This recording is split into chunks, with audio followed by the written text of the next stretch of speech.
રાજકોટમાં અગ્નિકાંડમાં પરિવારજનો હજુ પણ સ્વજનોની શોધમાં છે। હજુ પણ પરિવારજનો જે પોતાના આપ્તજનોને શોધી રહ્યા છે, વારંવાર પૂછપરછ કરતા પણ તેમને કોઈ જવાબ નથી મળી રહ્યો। વિરેન્દ્રસિંહ જાડેજા, ધર્મરાજસિંહ જાડેજા હજુ ગાયબ છે। દેવાંશીબા જાડેજા, રાજભા ચૌહાણ, ઓમદેવસિંહ ગોહિલ જે હજુ પણ ગુમસુદા છે અને તેમના પરિવારો એ ઉચાટમાં છે કે આખરે અમારું કુટુંબીજન ક્યાં છે। જો કે અત્યાર સુધી વારંવારની પૂછપરછ કરવા છતાં પણ તેમને કોઈ જવાબ નથી મળ્યો। સરકાર દ્વારા પગલાં લેવામાં આવ્યા છે। અત્યાર સુધી 6 જેટલા અધિકારીઓને સસ્પેન્ડ કરી દેવામાં આવ્યા છે, પરંતુ આ તરફ તંત્રની કામગીરી જો જોવા જઈએ તો અધિકારીઓ દ્વારા હજુ પણ કેટલાક પરિવારોને જવાબ નથી આપવામાં આવતા। એ પરિવારો કે જેમના સ્વજનોને હજુ પણ શોધી રહ્યા છે। 5 સ્વજનો છે મારી સાથે, જે પરિવાર ઉભો છે એમના, કે હજુ સુધી એમના પરિવારજનો, એમના સ્વજનો ક્યાં છે એની કોઈ ખબર નથી અને સીધા એમની સાથે વાત કરીશું। ભાઈ, શું નામ હતું એ તમામનું? એમાં અમારા મોટાભાઈ હતા વિરેન્દ્રસિંહ જાડેજા, એમના સન હતા ધર્મરાજસિંહ જાડેજા, એમના પત્રીજી હતા દેવાંશીબા જાડેજા, અને એમના સાઢુભાઈના સન હતા રાજભા, અને બીજા એક એમના સાળા હતા ઓમદેવસિંહ। એટલે આમાં અમે છેલ્લા 2 દિવસથી ધક્કા ખાઈ છીએ, પણ અહીંયા કોઈ જવાબ આપતું નથી। તંત્રે કોઈ એક ઓફિશિયલ અધિકારીને અહીંયા રાખવો જોઈએ કે જે અમને જવાબ આપે। અમને એમ જ કહે છે કે બસ તમને ફોન કરવામાં આવશે, પણ આમાં મેડમ અમને રાતે ઊંઘ કેવી રીતે આવે, ઘરે ચેન કેવી રીતે પડે આમાં?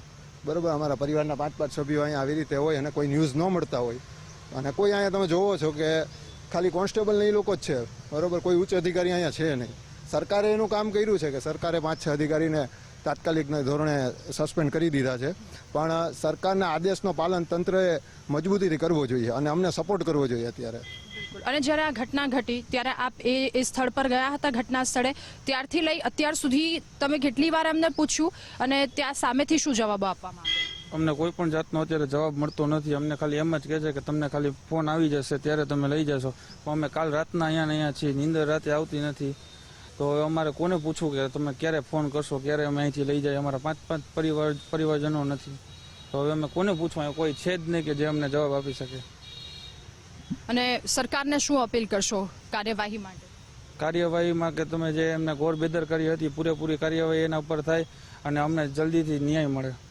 બિલકુલ, જલ્દીથી એ સ્વજનો, એ સ્નેહીજનો કે જેમની શોધ કરી રહ્યા છે તેઓ મળી જાય તેવું તેમના દ્વારા કહેવામાં આવી રહ્યું છે, અને હજુ પણ રાત્રે ઊંઘ નથી આવતી।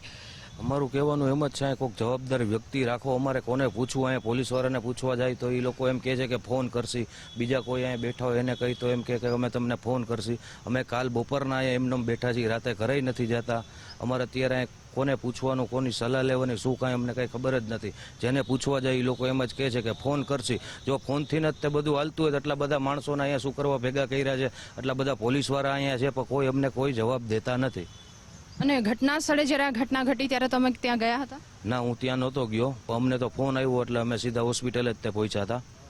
પોસ્ટમોર્ટમ રૂમની બહાર આ પરિવાર બેઠું છે અને પરિવાર દ્વારા વારંવાર પૂછવામાં આવી રહ્યું છે, એવા જવાબો આપવામાં આવી રહ્યા છે કે તમને ફોન કરશે। ક્યાં સુધી તમે આવી લોકોને વાતો કરતા રહેશો? એક ચોક્કસ કાર્યવાહી કરો, એક અધિકારીને અહીંયા બેસાડો કે જે જવાબો આપે, અને આ પરિવારને આવી ભાવના વારંવાર ન આપો, આવી હૈયાધારણા વારંવાર ન આપો, કારણ કે એક પરિવારનું એક સભ્ય ગયું છે, અને આ પરિવારના તો 5 સભ્ય એમના હાથથી ગયા છે। એમનું અત્યાર સુધી કોઈ અતોપતો નથી, ભાડ નથી મળી। એટલે તેમના દ્વારા હજુ પણ અપીલ કરવામાં આવી રહી છે સરકારને કે જે 6 અધિકારીઓ સામે કડકમાં કડક કાર્યવાહી કરી, હજુ પણ જેટલા લાપરવાહો છે એમની સામે કડકમાં કડક કાર્યવાહી કરવા માટે તેમના દ્વારા કહેવામાં આવી રહ્યું છે। કેમેરા પર્સન વિકી ઠાકોર સાથે રાધા પ્રજાપતિ, ગુજરાત ફર્સ્ટ, રાજકોટ।